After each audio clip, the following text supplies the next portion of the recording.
Hi, back for story time with Aunt Jeanne, and today's book is The Bear and the Fern. It started one day with a man and his wife.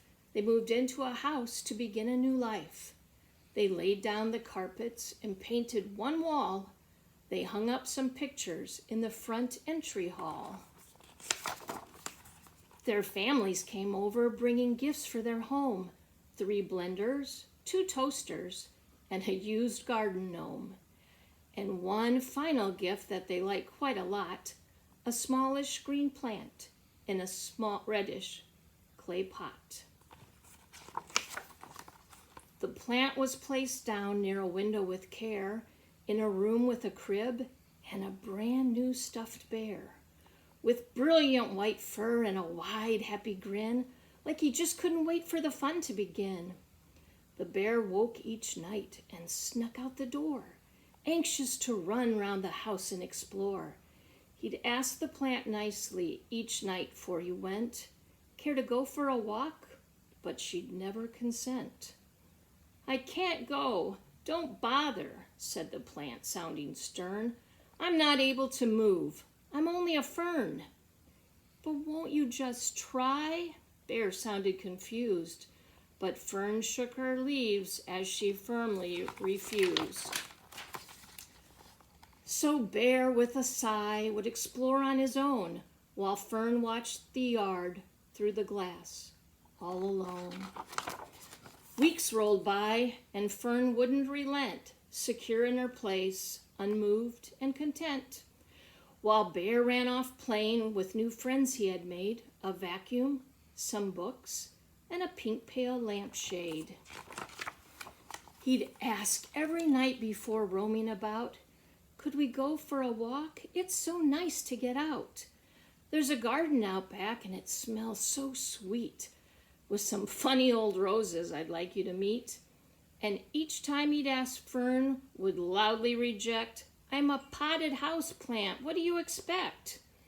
Plants sit and we grow and we take in the sun. We don't walk, we don't spin, we don't have that much fun." "But how do you know? Just try it once," he implored. But Fern wouldn't budge from her place on the floor. Months passed by and the days became colder. Bear's fur had faded and Fern had grown much older. Each night Bear'd go out, whether rain, snow, or cold, while Fern watched him play from behind her glass pane. And night after night he'd ask Fern to go, but each time he'd ask, she'd just shake her head no. Seasons flew by and years faded away, with Fern in her spot and Bear out to play. His one ear was chewed and his fur matted down. His leaves had grown bigger and some edges were brown. But Bear still kept trying. "You don't need to be prone." And Fur would snap back, "Just leave me alone." Decades would pass in much the same way.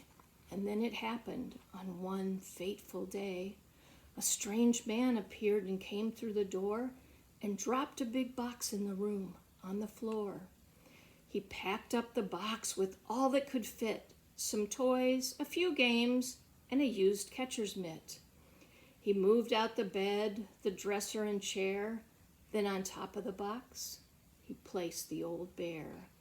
"I've no room for this plant," the man said with a bark, and he left Fern behind on her spot in the dark. Fern sat real still in the silence of night, reflecting upon her unfortunate plight. The only light came from a bit of moon glow, and she anxiously looked through the frosted window. But no one was playing in the cold, wintry air, and she wept as she realized the bear wasn't there. Then, all alone, her leaves withered and dry, Fern sadly wondered, "Well, what if I try?" She rocked to her left and swayed to her right, pushing herself with all of her might. It took all of her strength and the last of her will, but she took a small hop away from the sill. She couldn't believe it and started to cry. I knew you could do it if only you'd try. It was Bear. He'd come back and he stood at the door, more faded, more brilliant than ever before. I'm sorry, said Fern as she finished a spin. I'm sorry I waited so long to begin. Bear hobbled over to Fern's brand new spot and put his arms gently around the clay pot. Come, Fern, Bear whispered, too choked up to talk. Come, take my hand. Let's go for a walk. The end. Love you guys.